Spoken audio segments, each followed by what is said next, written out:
This video is going to take you through strategy number 5, which is called Find Your Purpose. The question to answer here, and a critical question that you need to have for your assessment center, is why does this even matter? Why is this important to you? And in this chapter will guide you on a way to help find your purpose behind doing that. Because if you don't have a clear purpose, when things get hard, it can be easy to give up or make excuses and not give it your best effort. So why does this matter to you? You need to know that question because it likely won't be answered directly when faced with that. It's not likely that an oral board they're going to directly ask you that question, although they might. But in some form or another, it's going to come out. So it's going to reflect your purpose behind doing your test is going to come out in one way or another in the oral board, in the amount of time you spend preparing, and several other parts of this. So we go into the story. So if you haven't watched the previous videos, there is 3 components to the promotion playbook. There is story, which is why this first part is presented in a story. There's story, there's strategy, and there's 7 strategies. And then at the end of the book, there's 4 skills. So the 4 skills at the end is more of a playbook, a tactical step-by-step guide. And then the story here is more of a mindset and help you to make your plan and to develop the best mindset going into it. This quote is from Eric Marsh, the superintendent for the Granite Mountain Hotshots that passed away in 2013 with the Yarnell Hill fire. And this quote was attributed to him of giving this to his crew in terms of motivating them and telling them you need to know your why and your purpose behind what you're doing. The story here is that Jake is the main character in the story, and he's going on a hike with his mentor. So his mentor agrees to pick him up early in the morning, and he says, I'm going to take you on a hike. He doesn't tell him where he's going. So he picks him up early in the morning, and on this drive, they have this conversation.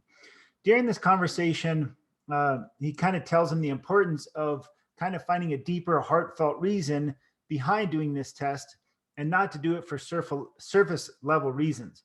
When you go to do the oral board or a presentation or anything else during the test, if you give a canned answer that doesn't have any emotional energy behind it, it's not going to score very well. So he kind of talks to him. It's like you have to, it's okay to be nervous. It's okay to be afraid. The key to that is to find something bigger than the fear.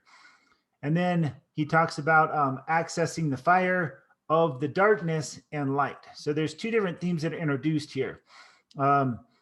He talks about the importance of digging into both the dark emotions and the light emotions. And the concept in this chapter is that you will harness the pain, which is considered dark, the pain in your life, and then also access the light, which is the love and the gratitude, appreciation. And you're going to dig into both the pain and the pleasure. These are the 2 driving forces for human behavior. And you're going to access a power when you blend these 2. And so don't hide from the pain of your failures of the past, of your heartaches, of the adversity that you faced, because in that adversity is likely a gift. And there's emotional power, and there is you can find strength by going into those dark moments that you may have experienced in the past. And then it breaks it into 4 different areas. So your test is going to impact more than just your career. The 4 areas that they talk about here is that your faith, this represents your faith in God, your values, your spiritual beliefs, your family life, whatever your family may look like, your relationships, and then it'll also do the your finance. It has an impact on your finance and your career, and then your fitness. There's some level of your fitness, your physical well-being that will be impacted by this test. So he gives them this wheel as they're driving. So in the story, they're driving down the road, both Jake and his mentor, who the mentor is Captain Tim. And he gives them this piece of paper and he says, think about life as this wheel. And in this wheel, there is the faith, family, finance, and fitness, which kind of represents these 4 areas of your life. And he says,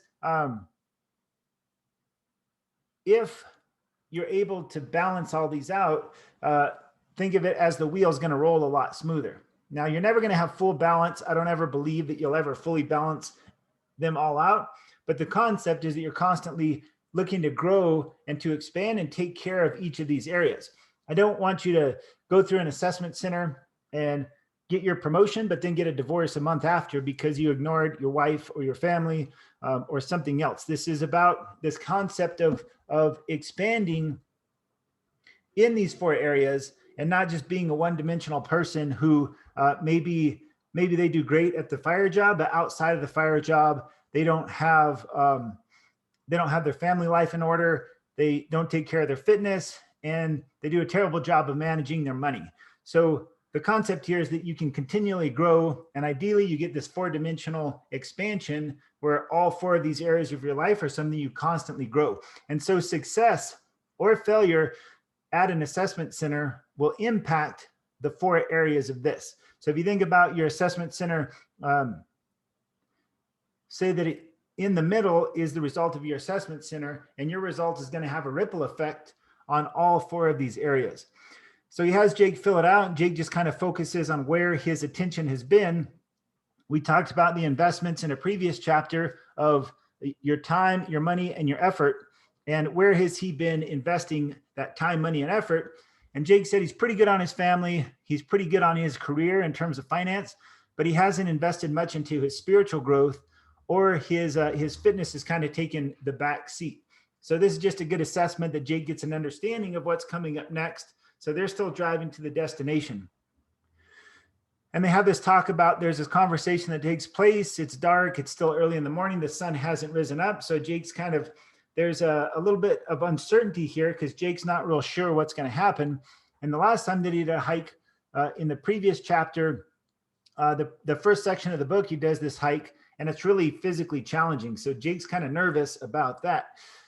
And so we get here, he tells him one more story, and he talks about this concept of these 2 wolves, of a light wolf and a dark wolf, and that there's an old Native American story that talks about there's a dark wolf and a light wolf that are competing for your soul, and the one that wins is the one that you choose to feed. So he mentions this story is like you either feed the dark or you feed the light.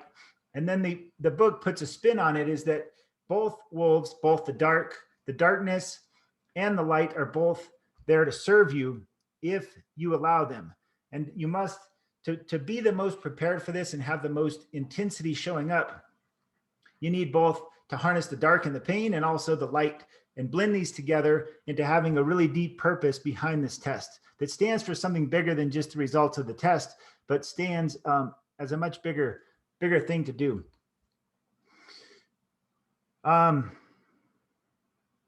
So the concept here is that Jake, at the beginning of this chapter, is Jake is like a lot of firefighters, public safety, is that there's kind of this level of sedation, is that it can be common for people to lose touch with their emotions, because in a lot of cultures and a lot of tribes or cultures or departments or crews, there's this tendency that there's this thought I know that I held for quite a while, that like if I express pain, it's a sign of weakness. So a lot of times things would bug me, or I would get hurt about something and I wouldn't be vulnerable about it. I would stuff it down and not be okay expressing emotion.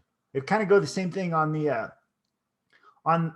positive, the light end of the spectrum, is that if I was really excited about something, I would kind of keep it small and just kind of play out. It's kind of like this concept of like this Clint Eastwood type character, is that what it meant to me in the past was like this concept of being stoic and strong, and not ability to express emotion, both the highs and the lows.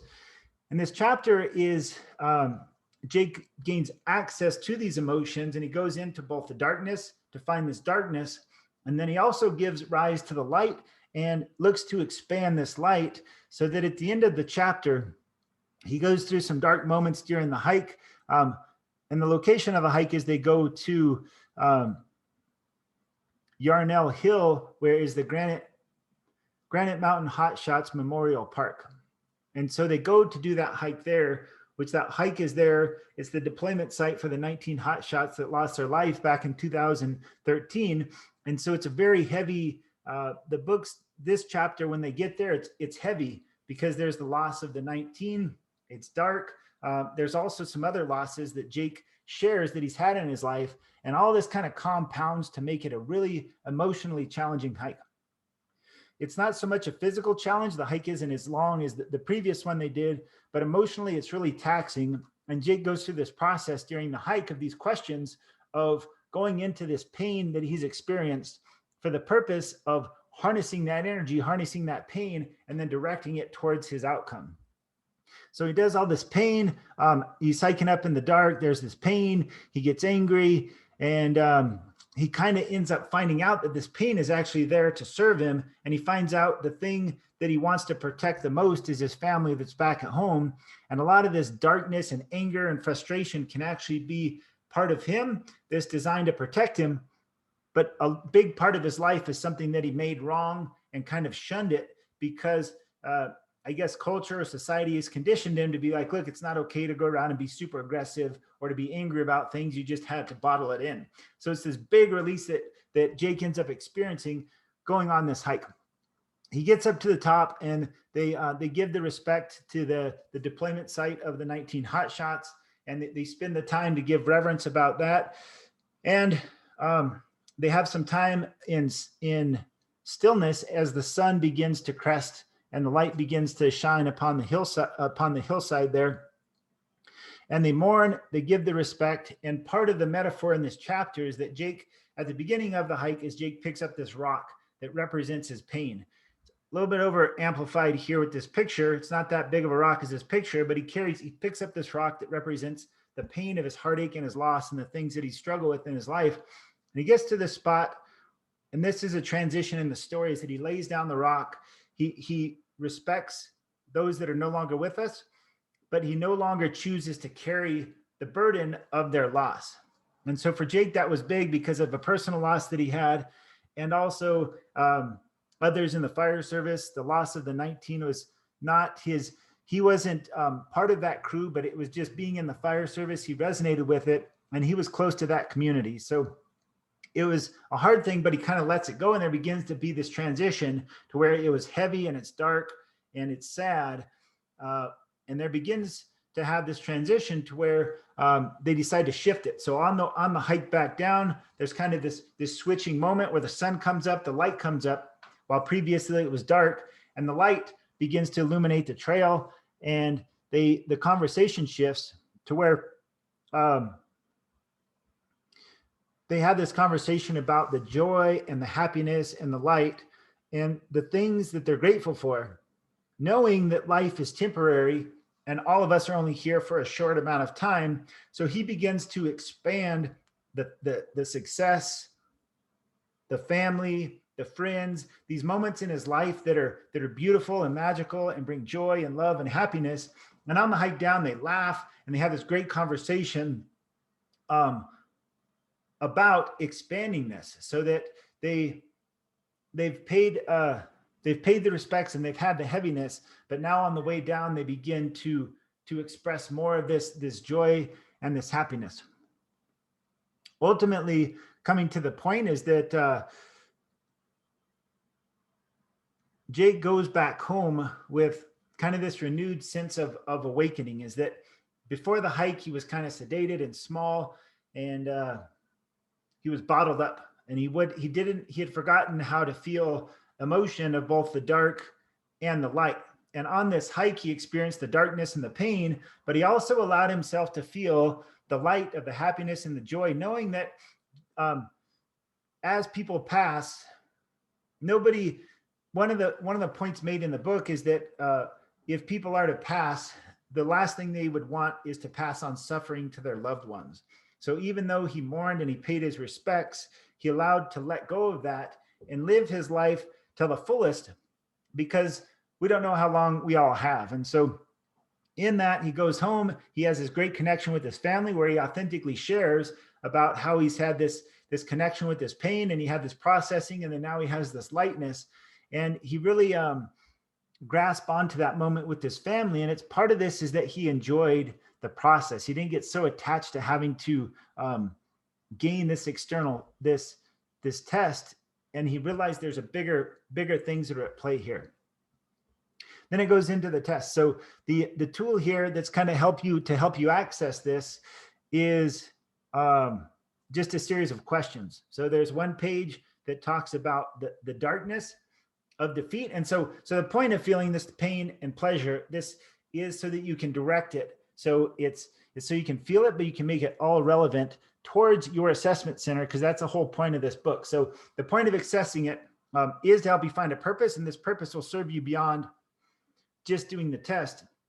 But I want you to stay relevant towards your test, because you want to harness that power and then direct it towards your test. So the darkness, there's the light. Then you create your why statement. So how this is just there's one page of darkness. You look at these four areas. Faith. So you look at the costs. So you need to get real clear on the consequence of failure, because failure is a possibility. And you can just blow it off and pretend like it'll never happen, or you can go into it and say, if I do fail here, this is the painful consequence. And because of that, I'm going to do whatever possible to make sure that I win here and don't have to experience these negative consequences. So your faith, your family, your finance, your fitness, and you want to associate a ton of pain, because we're hardwired that pain will drive us more than anything. So if you have enough pain, it's going to drive you to give it your best. And then you write them down, you circle the top 3 to 5 from all categories, and then you go into the light. And again, it's the same. You look at these 4 categories of life, but instead you look at the light and the joy and the happiness and the good things that can be enhanced with your test. So how is your family? Who are you going to make the rewards to your family? Who's going to be proud? Who can you spend more time with? What's the benefits to your family? What's the financial rewards? What is the fitness rewards? And so this is the rewards of your victory. Then again, you circle the things that have the most emotional intensity. Then the last page is that you put your top 3 to 5 answers right next to each other. The concept is, it's almost kind of like rocket fuel is like, or like you have a Domar, is you got the gas and the oil. I guess those don't really mix so well, but you think about like, you think about these 2 forces, the dark and the light, and if you can mix them, they'll give you a powerful statement. So you put the darkness, the top 3 to 5, the light, and then you come up with a why statement. This isn't, chances are this might take a little getting used to. You might have to do it a few times, and it will evolve over time. But the more you practice it, and then the more that you can share it in like an oral award or through your presentation, the more you can show up with passion and excitement and intensity, the better you're going to do at your presentations, and the more driven you're going to be to study. So the pain and the pleasure are the 2 forces that are going to drive you. And this tool has helped you to get clarity on that and to have a why statement. So this is Jake's. He fills it out. His example is this. He does the darkness of his losses, how embarrassing it'll be, how he's going to, all the pain that he's going to have to experience. And the key here is amplify this pain of defeat, because you want to have your brain say, no way, I'm going to do whatever it takes to make sure I don't get beat and that I don't lose here. And if your brain is like, if you have that much pain, your brain will figure out a way to win here. And then the light is like, what's all the joy and the happiness the victory will bring.